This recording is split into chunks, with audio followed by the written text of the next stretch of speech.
Bismillah, alhamdulillah, wassalatu wassalamu ala rasulillah wa ala alihi wa sahbihi wa man wala amma ba'd.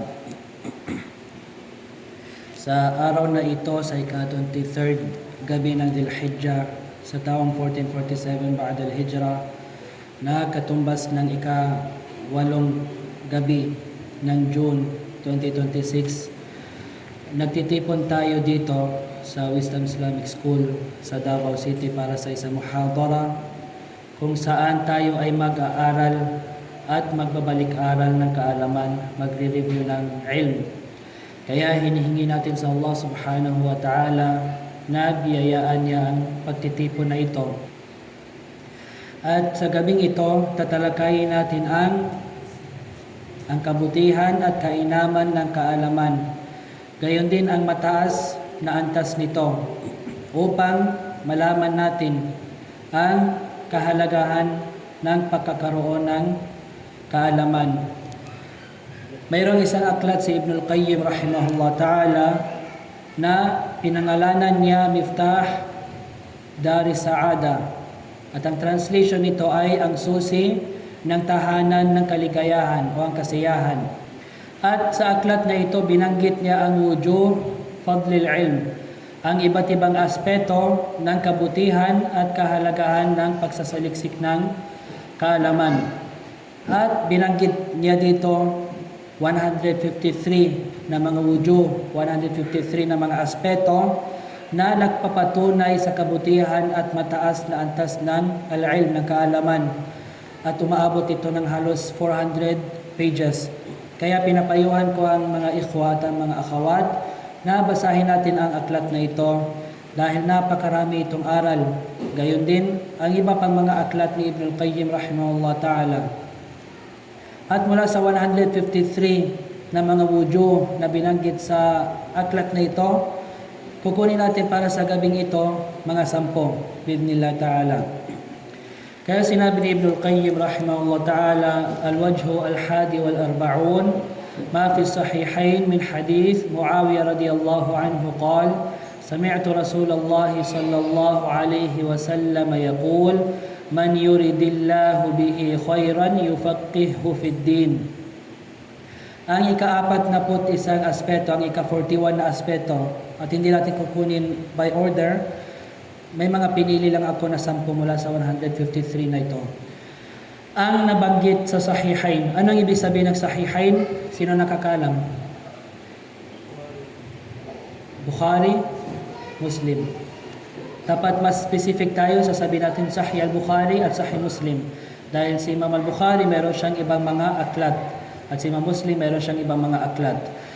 So sa Sahihain, mula sa hadith ni Muawiyah radiyallahu anhu, sinabi niya, narinig ko ang sugo ng Allah sallallahu alaihi wasallam na nagsabi, sino man ang nais ng Allah subhanahu wa ta'ala ng kabutihan para sa kanya, bibigyan niya siya ng fiqh, ng pag-unawa sa din, sa relihiyon. Pagkatapos sinabi ni Ibn al-Qayyim rahimahullah ta'ala, وَهَذَا يَدُلُّ عَلَىٰ أَنَّ مَنْ لَمْ يُفَقِّهُ فِي دِينِهِ لَمْ يُرِدْ بِهِ خَيْرًا. Ito ay nagpapatunay na ang sino man hindi binigyan ng Allah subhanahu wa ta'ala ng pag-unawa sa kanyang relihiyon, hindi ninanais ng Allah subhanahu wa ta'ala ng kabutihan para sa kanya. Kapag makita mo ang isang tao kung saan hindi siya nagbibigay ng importance sa pagsasaliksik ng kaalaman, ito ay palatandaan na ayaw ng Allah subhanahu wa ta'ala ng kabutihan para sa taong ito. Ngunit kung kabilang ka sa mga tao na nagbibigay ka ng importance para sa pagsasaliksik ng kaalaman, fahanian lak, magandang balita para sa inyo dahil ito ay isa sa mga palatandaan na gusto ng Allah subhanahu wa ta'ala ng kabutihan para sa iyo. Pagkatapos sinabi niya, kama anna man arada bihi khairan faqahahu fi dinihi. Tulad din na sino man ninanais ng Allah subhanahu wa ta'ala ng kabutihan para sa kanya, bibigyan niya siya ng pag-unawa sa kanyang din. وَمَنْ فَقَّهَهُ فِي دِينِهِ فَقَدْ أَرَادَ بِهِ خَيْرًا. At sino man binigyan ng Allah subhanahu wa ta'ala ng pag-unawa sa relihiyon, tunay na ninanais ng Allah subhanahu wa ta'ala para sa kanya ng khair, ng kabutihan. Al-Wajhul Khamsun, ang ikalimampung aspeto, ika-50 na aspect or point. Ma rawahu Tirmidhi min hadith Abi Ja'far al-Razi an al-Rabi' ibn Anas عن أنس قال قال رسول الله صلى الله عليه وسلم من خرج في طلب العلم فهو في سبيل الله حتى يرجع قال الترمذي هذا حديث حسن غريب. At iniulat ni Imam Tirmidhi rahimahullah ta'ala, ibig sabihin sa kaniyang Al-Jami' mula sa hadith ni Abu Ja'far al-Razi, mula kay Al-Rabi' ibn Anas, mula kay Anas ibn Malik radiyallahu anhu, na sinabi ng Rasulullah sallallahu alaihi wasallam, sino man ang lumabas upang magsaliksik ng kaalaman, siya ay fi sabilillah, siya ay nasa landas ng Allah hanggang siya ay makabalik. Sinabi ni Ibn al-Qayyim rahimahullah ta'ala, wa innama ju'ila talabul ilmi min sabilillah lianna bihi qiwam al-Islam. Ginawang kabilang sa landas ng Allah ang pagsasaliksik ng kaalaman dahil dito nakatayo at napapanatili ang al-Islam. Kung walang talabul ilm, mawawala ang al-Islam. Kama anna qiwamahu bil jihad, tulad ng pagkatayo at pagpapanatili nito sa pamamagitan ng jihad. Fa qiwamud dini bil ilmi wal jihad. Kaya meron tayong dalawang bagay kung saan ito ang dahilan kung bakit nananatili ang al-Islam. Ito ang kaalaman, ang ilm at ang jihad. Walihada kana al-jihadu naw'ain. Kaya dahil dito ang jihad ay may dalawang uri. Jihadun bil yadi was sinan wa hadha al-mushariku fihi kathir. Ang unang uri ng jihad, ito ay gamit ang kamay at ang sandata. At marami ang nakikibahagi dito. Maraming mga tao ang maaring makisali dito. Ang ikalawang uri, wa jihadun bil hujjati wal bayan. Wa hadha jihadu khasatun min atba'i rusul. Wa huwa jihadul a'imma. Wa huwa afdalul jihadain li'idhami manfa'atihi wa shiddati mu'natihi wa kathrati a'da'ihi. Ang ikalawang uri ng jihad ay gamit ang katibayan at ang paglilinaw. Ibig sabihin, sa madaling salita, ang da'wa. At ito ang jihad ng mga natatanging tagasunod ng mga sugo, ang mga sumusunod sa mga messenger. Ito ang jihad ng mga aimma, ng mga ulama. At ito ang mas mainam sa dalawang uri ng jihad. Ano ang unang uri ng jihad? Sa pamamagitan ng sandata, kumbaga sa gyera. Sa panahon natin, sa pamamagitan ng baril. Ang ikalawang uri ng jihad ay ang da'wa. Saan dito ang mas mainam? Sinabi ni Ibn al-Qayyim rahimahullah ta'ala, ang ikalawa, ang da'wa. Dahil sa laki ng pakinabang nito, dahil sa laking benefit na makukuha dahil dito, at bigat ng paghihirap nito, at dami na makalaban nito. Qala ta'ala fi surati al-Furqan, sinabi ng Allah subhanahu wa ta'ala sa surati al-Furqan, wa hiya makkiyah, at ito ay makkiyah. Anong ibig sabihin na kapag sasabihin natin na ang isang sura ay makkiyah? Sino nakakaalam? May isa na nagsabi na na-reveal ito sa Makkah. May ibang sagot. Kung may nakasali sa mga klase ko sa At-Tafsir al-Muyassar, alam niyo itong sagot na ito. Now, ahsant. So, kapag sasabihin natin ang isang sura ay Makkiyah, ibig sabihin, ibinaba ito bago ang hijra ng Rasulullah sallallahu alaihi wasallam. At bakit ito natin binabanggit? Dahil kapag sasabihin natin ang panahon ng Makkiyah, ito ang panahon kung saan walang otoridad ang mga Muslim. Kung saan inaapi ang mga Muslim. So, ibig sabihin, may makukuha tayong aral. Ano ang gagawin natin kapag tayo ay nasa isang lugar ng kafir at wala tayong puwa, wala tayong lakas? Anong gagawin natin? Anong ginawa ng Rasulullah sallallahu alaihi wasallam? At ang karamihan doon, ang da'wa ng Rasulullah sallallahu alaihi wasallam sa 13 years na yon ay nakafocus sa at-tauhid. Noon lumipat ang Rasulullah sallallahu alaihi wasallam sa Madina, mayroon silang kuwa, meron silang authority, nagkaroon sila ng ad-dawla al-Islamiyya, Islamic State, at ang Rasulullah sallallahu alaihi wasallam ang leader nito. Doon ibinaba ang lahat, ang mga iba't ibang mga ahkam tulad ng sabihin natin ng mga jihad at ang mga hijab ila akhirih. So halos lahat na yun ay binaba pagkatapos ng al-hijrah. So sinabi ni Ibn al-Qayyim rahimahullah ta'ala, qala ta'ala fi surat al-Furqan wa hiya makkiyah.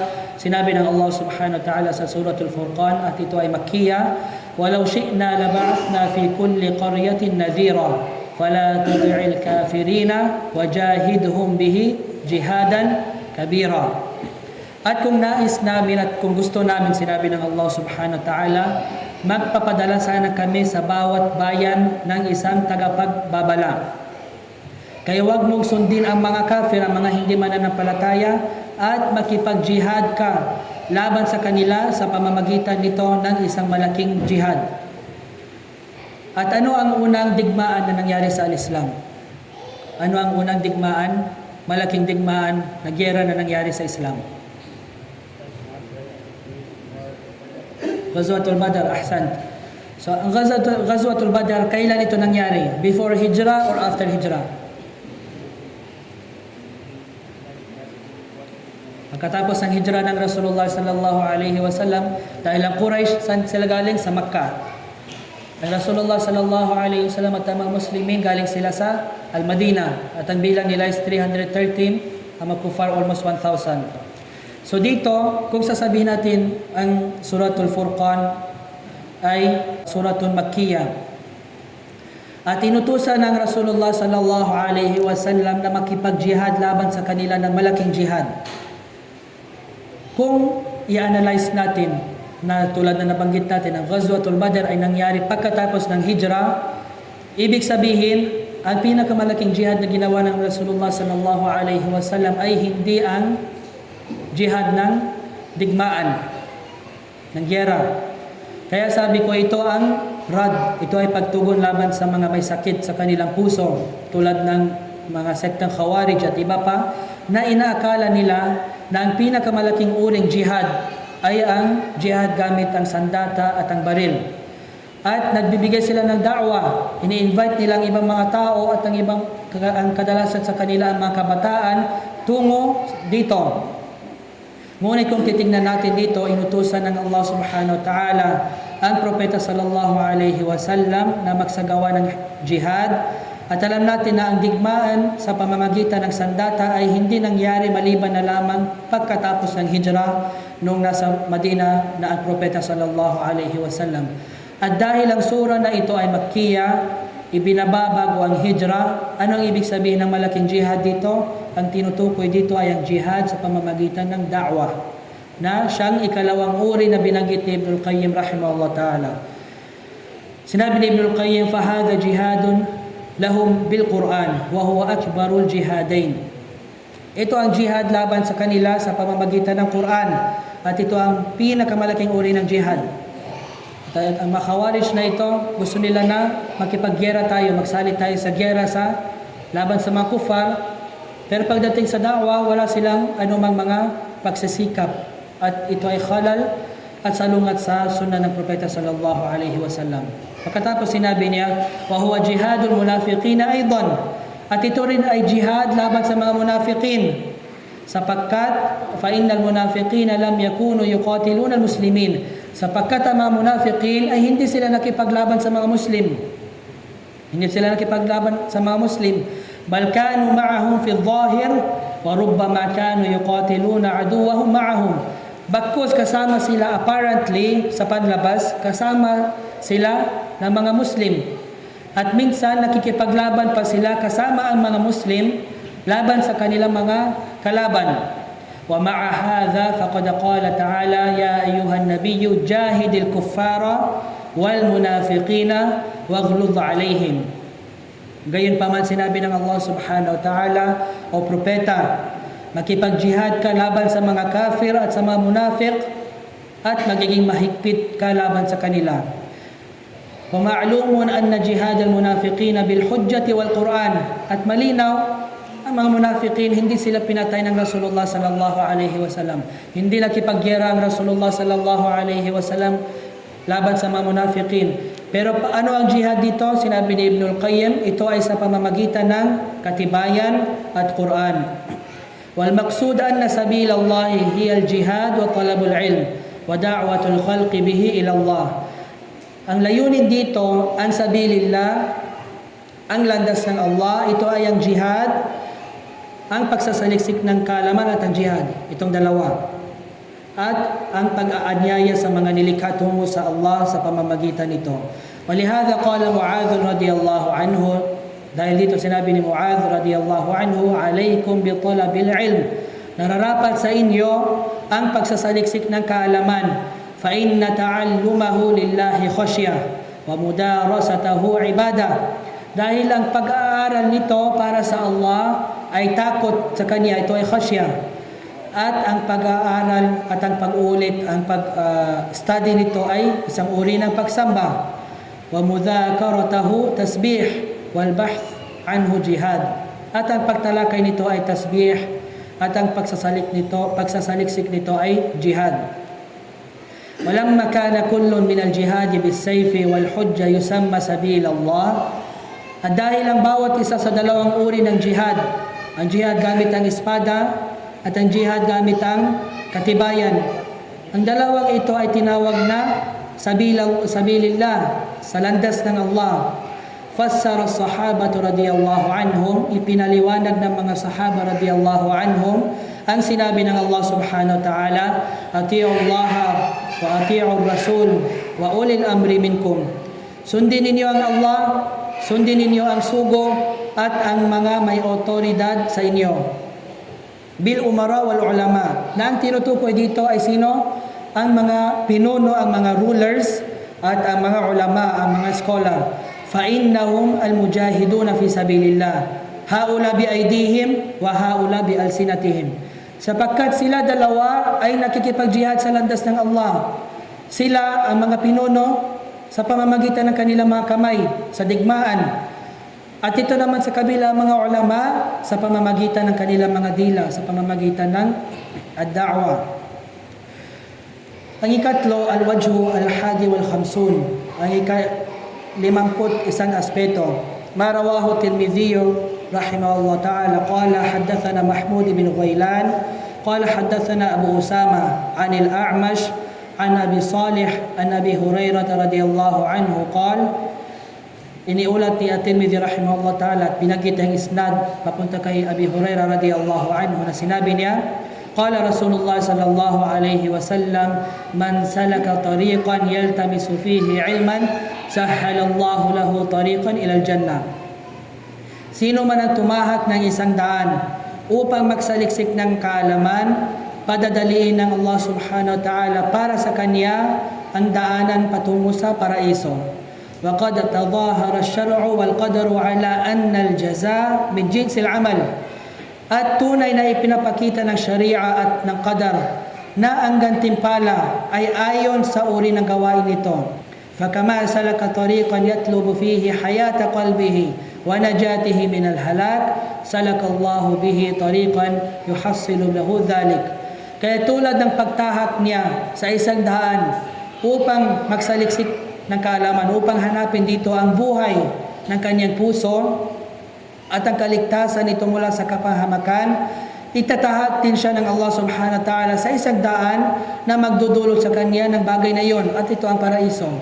Dahil tumahak ka sa isang landas para sa pagsasaliksik ng kaalaman, padadali ng Allah subhanahu wa ta'ala para sa iyo ang iyong landas papunta sa paraiso. ثم قال الوجه الثالث والستون, ang ika-63 aspeto, ang ika-63 na aspect. أن الله تبارك وتعالى يباهي ملائكته بالقوم الذين يتذاكرون بالعلم. Ipinagmamalaki ng Allah subhanahu wa ta'ala sa kanya mga anghel ang mga taong nagtitipon upang magmuraja'a, upang mag-review ng kaalaman, upang magsaliksik ng kaalaman. وَيَذْكُرُونَ اللَّهَ وَيَحْمَدُونَهُ عَلَى مَا مَنَّ عَلَيْهِمْ بِهِ مِنْهُ. At inaalala nila ang Allah subhanahu wa ta'ala at pinupuri siya dahil sa mga biyayang ipinagkaloob niya sa kanila mula rito. Qala Tirmidhi rahimahullah ta'ala, قال حدثنا محمد بن بشار قال حدثنا مرحوم بن عبد العزيز العطار قال حدثنا أبو نعامة عن أبي عثمان عن أبي سعيد قال. So binanggit niya ang isnad hanggang kay Abi Sa'id. Sinabi niya, خرج معاوية إلى المسجد فقال ما يجلسكم قالوا جلسنا نذكر الله عز وجل. Lumabas si Muawiya radiyallahu anhu. Sino si Muawiya? Muawiya bin Abi Sufyan, na siya din ang narrator sa hadith na binanggit natin kanina, man yuridillahu bi khairan yufaqihu fid din. Lumabas si Muawiya radiyallahu anhu papunta sa masjid at sinabi niya, ano ang dahilan, bakit kayo nakaupo dito? Ano ang dahilan ng pag-upo ninyo dito? Sinabi niya, umupo kami upang alalahanin ng Allah subhanahu wa ta'ala. Qala, Allahu ma ajlasakum illa dhalik. Qalu Allah ma ajlasana illa dhalik. Sinabi niya sa ngalan ng Allah, wala ba kayong ibang dahilan ng pag-upo ninyo dito maliban dito, itong dahilan? Sinabi niya sa ngalan ng Allah, kumbaga wallahi, sumpa sa Allah, wala kaming ibang dahilan ng pag-upo dito maliban dito. Qala ama inni lam astahlifkum tuhmatan lakum. Sinabi niya, katotohanan, hindi ko kayo pinapanumpa dahil sa pinaghihinalaan ko kayo. وَمَا كَانَ أَحَدٌ بِمَنْزِلَةٍ مِنْ رَسُولِ اللَّهِ صَلَّى اللَّهُ عَلَيْهِ وَسَلَّمَ أَقَلَّ حَدِيثًا عَنْهُ مِنِّي. At walang sino man sa katulad ng aking katayuan sa Rasulullah sallallahu alaihi wasallam ang mas kaunti ang naisalaysay na nanarrate mula sa kanya kaysa sa akin. Inna Rasulullah sallallahu alaihi wasallam kharaja ala halaqatin min ashabihi qala ma yujlisukum. Lumabas ang Rasulullah sallallahu alaihi wasallam sa isang pagtitipon ng kaniyang mga sahaba, mga kasamahan, at sinabi niya, ano ang dahilan ng pag-upo ninyo dito? Qalu jalasna nadhkurullah wa nahmaduhu lima hadana lil Islam wa manna alaina bik. Sinabi niya, umupo kami upang alalahanin ng Allah at purihin siya dahil ginabayan niya kami sa Islam at biniyayaan niya kami sa pamamagitan mo. قال الله ما أجلسكم إلا ذلك قالوا الله ما أجلسنا إلا ذلك. Sinabi niya ng Rasulullah sallallahu alaihi wasallam sa ngalan ng Allah, wala ba kayong ibang dahilan ng pag-upo ninyo dito maliban ito ang dahilan?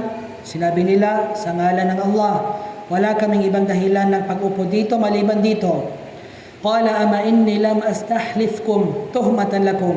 Sinabi niya, katotohanan, hindi ko kayo pinapanumpa dahil pinaghihinalaan ko kayo.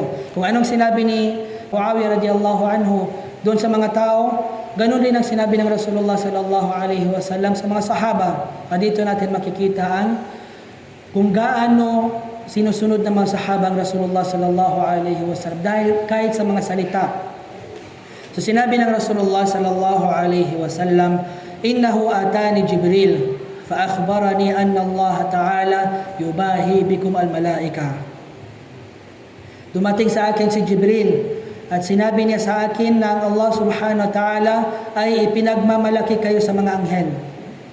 Isipin natin halimbawa ang pinuno ng isang bansa, ipagmamalaki niya tayo sa kanilang pagtitipon, ano ang mararamdaman natin?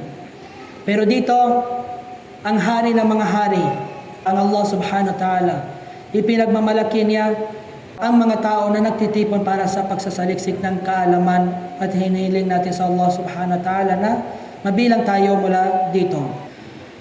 At binanggit ito ni Ibn al-Qayyim sa sinabi ng hadith na ito ay nasa At-Tirmidhi at makikita rin natin ito sa sahih ni Imam Muslim rahimahullah ta'ala. Pagkatapos sinabi ni Ibn al-Qayyim, فَهَؤُلَاءِ كَانُوا قَدْ جَلَسُوا يَحْمَدُونَ اللَّهَ بِذِكْرِ أَوْصَافِهِ وَآلَائِهِ وَيُثْنُونَ عَلَيْهِ بِذَلِكَ. Kaya ang mga ito ay umupo upang purihin ang Allah sa pamamagitan ng pagbanggit sa kanyang mga katangian at mga biyaya at upang magbigay puri sa kanya sa pamamagitan nito.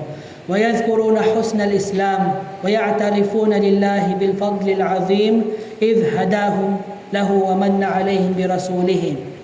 at binabanggit nila ang kagandahan ng Islam at kinikilala nila ang dakilang biyaya ng Allah subhanahu wa ta'ala sa kanila nang ginabayan niya sila dito at biniyayaan sila sa pamamagitan ng kaniyang sugo. Wa hadha ashrafu ilmin ala al-itlaq wa la yu'na bihi illa ar-rasikhuna fil ilm. At ito ang pinakamarangal na kaalaman sa lahat. At walang nagbibigay pansin dito maliban sa mga rasikhun, mga matatag at malalim ang kanilang kaalaman, ang mga ulama. فإنه يتضمن معرفة الله وصفاته وأفعاله ودينه ورسوله ومحبة ذلك وتعظيمه والفرح به. Sapagkat nasa saklaw nito ang pagkilala sa Allah subhanahu wa ta'ala. Ang mga ulama, anong ginagawa nila? Kilala nila ang Allah subhanahu wa ta'ala. Kilala nila ang mga sifat, ang katangian ng Allah subhanahu wa ta'ala. Kilala nila, alam nila ang mga gawain ng Allah subhanahu wa ta'ala. Alam nila ang relihiyon ng Allah subhanahu wa ta'ala. Kilala nila ang kanyang sugo sallallahu alaihi wasallam. At alam nila ang pagmamahal dito at ang pagdakila dito at pagkagalag dito. Wa ahra bi ashabi hadzal ilm an yubahi Allah bihimul malaika.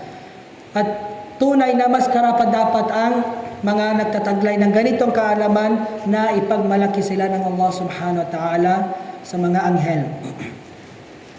Pagkatapos al-wajhu al-hadi wal-sab'un anna hajat al-ibadi ila al-ilmi daruriyatun fawqa hajat al-jismi ila al-ghadha. Ang ika-71 aspeto, ang ika-71 point. Katotohanan ang pangangailangan ng mga alipin sa kaalaman ay isang napakahalagang pangangailangan, higit pa sa pangangailangan ng katawan sa pagkain. Lianna al-jisma yahtaju ila al-ghadha'i fil yawmi marra aw marratayn wa hajatu al-insani ila al-ilmi bi'adad al-anfas. Sapagkat ang katawan daw ay nangangailangan ng pagkain ng ilang beses sa isang araw, isang beses o dalawang beses sa isang araw. Ngunit ang pangangailangan ng tao sa kaalaman ay kasing dami ng kanyang mga paghinga.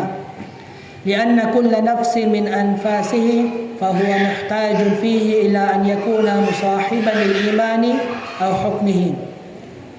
Dahil tuwing humihinga siya sa bawat paghinga niya, kailangan niya na ito ay may kasamang iman o anumang nauugnay sa iman. Fa in faraqahu al-iman aw hukmuhu fi nafsin min anfasihi faqad atiba wa qaruba halakuhu. Kaya kung mahiwalay sa kanyang iman, o ang anumang nauugnay dito, kahit sa isang hinga lamang mula sa kanyang mga paghinga, siya ay mapapahamak at malalapit sa pagkasira. Walaysa ila husuli dhalika sabilun illa bil ilm. At walang daan upang makamit natin ito maliban sa pamamagitan ng kaalaman. Falhajatu ilayhi fawqa alhaja ila at-ta'ami wash-sharab. Kaya ang pangangailangan sa kaalaman ay higit pa sa pangangailangan sa pagkain at inumin. Waqad dhakara al-Imam Ahmad hadha al-ma'na bi'aynihi. At binanggit Imam Ahmad rahimahullah ta'ala ang mismong kahulugang ito. Faqal, sinabi niya, الناس أحوج إلى العلم منهم إلى الطعام والشراب لأن الطعام والشراب يحتاج إليه في اليوم مرة أو مرتين والعلم يحتاج إليه في كل وقت. Ang mga tao ay mas nangangailangan sa kaalaman kaysa sa pagkain at inumin, sapagkat ang pagkain at inumin ay kailangan lamang isang beses o dalawang beses sa isang araw, samantalang ang kaalaman ay kailangan sa bawat oras. Pagkatapos ang al-wajh as-sabi' wal mi'a 107. Sinabi ni Sahal ibn Abdullah at-Tustari rahimahullah ta'ala, man arada an nadhura ila majalis al-anbiya falyanzur ila majalis al-ulama. Sino man ang gusto niya makita, tumingin sa mga pagtitipon ng mga propeta, tignan niya ang mga pagtitipon ng mga ulama. At binanggit ito ni Al-Khatib al-Baghdadi sa kanyang aklat al-Faqih wal-Mutafaqih. Sinabi ni Ibn Qayyim, وَهَذَا لِأَنَّ الْعُلَمَاء خُلَفَاءُ الرُّسُلِ فِي أُمَمِهِمْ وَوَارِثُهُمْ فِي عِلْمِهِمْ فَمَجَالِسُهُمْ مَجَالِسُ خِلَافَةِ النُّبُوَّةِ. Ito ay dahil ang mga ulama, sila ang tagapagpapatuloy ng tungkulin ng trabaho ng mga sugo sa kanilang mga umma. At sila rin ang mga tagapagmana ng mga sugo ng kanilang kaalaman. Kaya ang kanilang mga pagtitipon ay mga pagtitipon ng an-nubuwa, ng pagkapropeta. Al-Wajh al-Hadi Ashar ba'da al-Mi'a, ang 111. Sinabi ni Ibn Qayyim rahimahullah ta'ala, فَإِنَّ أَفْضَلَ الدَّرَجَاتِ النُّبُوَّةِ وَبَعْدَهَا الصِّدِّيقِيَّةِ وَبَعْدَهَا الشَّهَادَةِ وَبَعْدَهَا الصَّلَاحِ. Binanggit niya ang apat na antas, ang pinakamainam na antas. Sinabi niya, ang pinakamataas sa antas nito ay ang pagiging propeta. Ang pagiging propeta. Pagkatapos, ang pagiging siddiq, ang pagiging tapat, truthful. Pagkatapos, ang pagiging shahid, ang martir sa landas ng Allah. Pagkatapos ito ay ang as-salah, ang pagiging salih, matuwid at mabuti. وهذه الدرجات الأربع التي ذكرها الله تعالى في كتابه. At ang apat na antas na ito ay binanggit ng Allah subhanahu wa ta'ala sa kanyang aklat. Sino may alam anong aya na ito? Ang una ay ang nubuwa, pagkatapos ang as-siddiqiyya, pagkatapos ang shahada, pagkatapos ang salah. Anong ayang tinutukoy dito? Man yuhawil?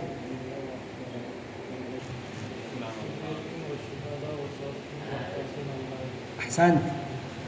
Sinabi ng Allah subhanahu wa ta'ala, وَمَنْ يُطِعِ اللَّهَ وَالرَّسُولِ. Sino man ang sumunod sa Allah at sa sugo, فَأُولَٰئِكَ مَعَ الَّذِينَ أَنْعَمَ اللَّهُ عَلَيْهِمْ. Sila ang mga makakasama ng mga biniyayaan ng Allah subhanahu wa ta'ala, minan nabiyyin, mula sa propeta, was-siddiqin, at ang mga siddiq, ang mga matapat, ang mga truthful sa kanilang iman, was-syuhada, ang mga martir, was-salihin, ang mga matuwid at ang mga mabubuting tao, wa hasuna ulaika rafiqa, at napakabuti nila bilang mga kasama. So sinabi ni Ibn Qayyim rahimahullah ta'ala, faman talaba al-ilma liyuhya bihi al-islam fahuwa min as-siddiqin wa darajatuhu ba'da darajati an-nubuwah. Sino man ang magsaliksik ng kaalaman upang buhayin niya sa pamamagitan nito ang al-Islam, siya ay kabilang sa mga as-siddiqin, ang mga tapat, ang mga truthful, at saan ang kanyang antas? Ang kanyang antas ay kasunod pagkatapos ng pagiging propeta. Al-Wajh al-Thani Ashar ba'da al-Mi'a. قال الحسن في قوله تعالى, sinabi ni Al-Hasan al-Basri rahimahullah ta'ala, sa sinabi ng Allah subhanahu wa ta'ala, Rabbana atina fid dunya hasana. O aming Panginoon, pagkalooban mo kami sa mundong ito ng kabutihan. Sinabi ni Al-Hasan al-Basri, kailan namatay si Al-Hasan al-Basri? Anong taon? Hasan, 110. Kasama niya sa taon na yun sino? Muhammad ibn Sirin, which is ito ang title ng daura natin after 3 weeks bidnillah ta'ala. Sinabi ng Al-Hasan al-Basri rahimahullah ta'ala, ang tinutukoy dito, Rabbana atina fid dunya hasana, pangkalooban mo kami sa mundong ito ng kabutihan. Sinabi niya, ito ang hiya al-ilmu wal-ibada, ito ay ang kaalaman at pagsamba. Wa fil akhirati hasana, sinabi niya, hiya al-jannah, ito ang paraiso. At binanggit ito ni al-Imam al-Tabari sa kanyang tafsir. Sinabi ni Ibn Qayyim, وَهَذَا مِنْ أَحْسَنِ التَّفْسِيرِ فَإِنَّ أَجَلَّ حَسَنَاتِ الدُّنْيَا الْعِلْمُ النَّافِعُ وَالْعَمَلُ الصَّالِحُ. At ito ay kabilang sa pinakamagandang paliwanag sa ayan na ito, pinakamagandang tafsir. Dahil ang pinakamataas at pinakadakilang kabutihan sa mundong ito ay ang kapakipakinabang na kaalaman at mabubuting gawain. Mayroon bang mas mainam pa dito? Beneficial knowledge and righteous action. May mas better pa dito sa dunya na ito? Wala. Al-Wajh al-Thalith Ashar ba'da al-Mi'a. Qala Ibn Mas'ud radiyallahu anhu, sinabi Ibn Mas'ud, anong pangalan ni Ibn Mas'ud?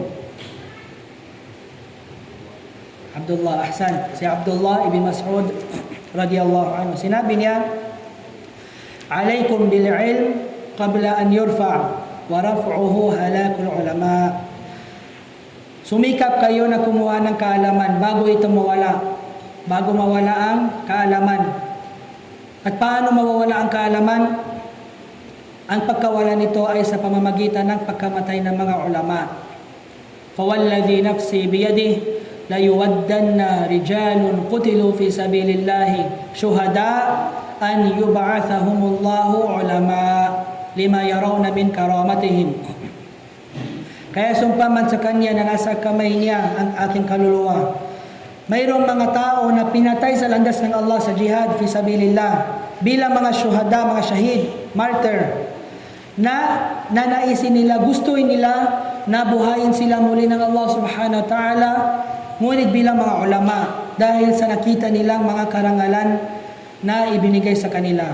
Wa inna ahadan lam yulad aliman fa innamal ilmu bitta'allum. At walang sino man ang ipinanganak na alim. Di natin makita na kakalabas pa lang may alam na siya. Fa innamal ilm, bakos ang kaalaman, paano ito makakamit? Bitta'allum, sa pamamagitan ng pag-aaral, hindi sa pamamagitan ng pagbasa ng isang maliit na article sa Facebook or pagnood ng short sa YouTube or sa Facebook, pagnood ng Reels. Bakos ito ay sa pamamagitan ng pag-aaral.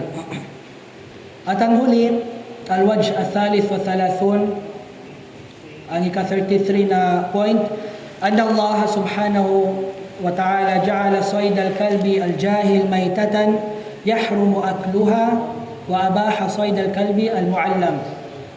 Ginawa ng Allah subhanahu wa ta'ala ang hinuli ng isang aso na hindi naturuan, na hindi trained, kung mga asong kalye lang, na kapag may mahuli siya ng isang hayop, ang hukom ng hayop na ito ay mayta, patay na hayop, hindi natin pwede kainin. Ipinagbawal sa atin na kainin ito. Ngunit ipinahintulot niya ang isang aso na well-trained, tinuro mo siya, sinusunod niya ang utos mo, na kapag may nahuli siya, halal na kainin ang kanyang hinuli. Sinabi niya, وَهَذَا أَيْضًا مِنْ شَرَفِ الْعِلْمِ. At ito ay kabilang sa karangalan ng kaalaman. أَنَّهُ لَا يُبَاحُ إِلَّا صَيْدُ الْكَلْبِ الْعَالِمِ وَأَمَّا الْكَلْبُ الْجَاهِلِ فَلَا يَحِلُّ أَكْلُ صَيْدَهُ. Na hindi ipinahintulot kainin maliban ang hinuli ng asong may kaalaman, ang taong may ilm o naturuan. Samantala ang isang aso na walang ilm, walang kaalaman, haram na kainin ang kanilang hinuli. فَدَلَّ عَلَى شَرَفِ الْعِلْمِ وَفَضْلِهِ. Kaya ito ay nagpapatunay sa karangalan at kabutihan ng kaalaman. Qala ta'ala, sinabi ng Allah Azza wa Jal, يَسْأَلُونَكَ مَاذَا أُحِلَّ لَهُمْ قُلْ أُحِلَّ لَكُمُ الطَّيِّبَاتِ وَمَا عَلَّمْتُم مِّنَ الْجَوَارِحِ مُكَلِّبِينَ تُعَلِّمُونَهُنَّ مِمَّا عَلَّمَكُمُ اللَّهُ.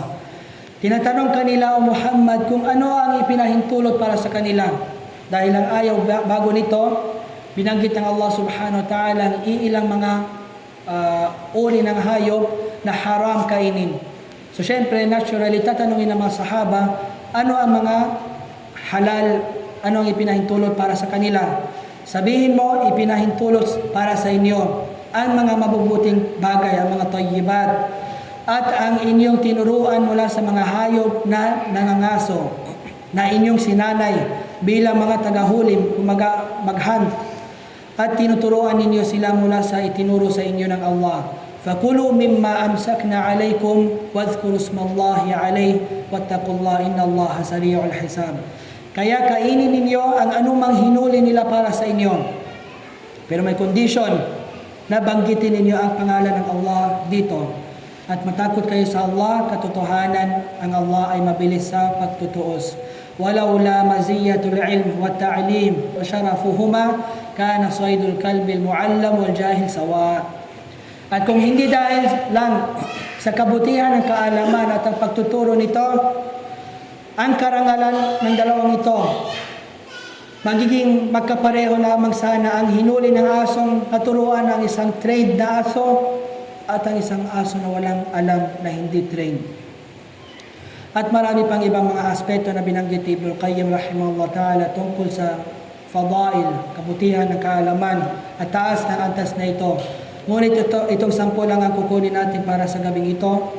At bi'idhnillah ta'ala sa susunod na mga araw, magkakaroon tayo inshallah ng ilang mga lecture bilang paghahanda para sa parating na dawra, ang dawra Muhammad ibn Sirin rahimahullah ta'ala, nagaganapin sa masjid na ito, sa Wisdom Islamic School, kung saan dadalo ang isa sa mga masyayikh ng Madina, si Sheikh Arafat, Sheikh Abu Rabi' Arafat bin Hasan al-Muhammadi hafizahullah ta'ala.